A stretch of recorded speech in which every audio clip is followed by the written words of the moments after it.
రాజ్యసభ సభ్యులు భాష్యం రామకృష్ణకు స్వాగతం పలికిన ప్రజాప్రతినిధులు, నాయకులు, అభిమానులు. నిన్న రాజ్యసభ ఆయన ప్రమాణ స్వీకారం చేసి నేడు గుంటూరు నగరానికి వచ్చారు. ఆయన నగరంలోకి ప్రవేశించగానే గజమాలతో ప్రజాప్రతినిధులు స్వాగతం పలికి అడుగడుగునా పార్టీ నాయకులు నీరాజనం పలికారు.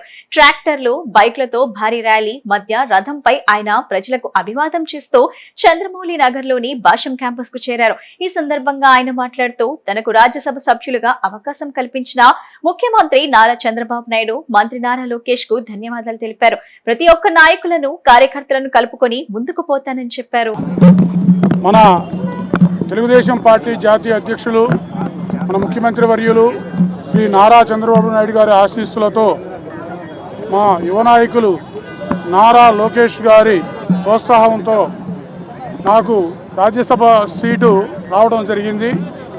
నిన్ననే ఢిల్లీలో నేను, చింతకాయల విజయ్ గారు, సానా సతీష్ గారు మన పార్టీ తరఫున మరి ప్రమాణ స్వీకారం చేసి రావడం జరిగింది.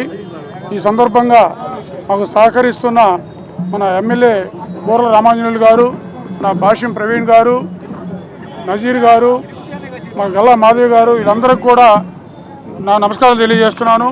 అట్లాగే నిన్న మాకు దగ్గరుండి ప్రోత్సాహం ఇచ్చిన మా పార్లమెంటు సభ్యులు, మా కేంద్ర మంత్రివర్యులు పెమ్మసాని చంద్రశేఖర్ గారికి కూడా మా హృదయపూర్వక ధన్యవాదాలు తెలియజేస్తున్నాం. మా అందరం సమిష్టిగా పనిచేస్తూ గుంటూరుని సస్యశ్యామలంగా చేయాలనేదే మా లక్ష్యం. అందుకు ప్రతి ఒక్కళ్ళ కార్యకర్తలు కానీ, నాయకులు కానీ అందరి సహకారం తీసుకొని పార్టీని పటిష్టం చేయటం, గుంటూరుని అభివృద్ధి చేయటం మా ఎజెండాగా పెట్టుకున్నాం. మరి ఈ సందర్భంగా సహకరిస్తున్న ప్రతి ఒక్కరికి కూడా నా నమస్కారాలు. జై తెలుగుదేశం, జై కార్యకర్త.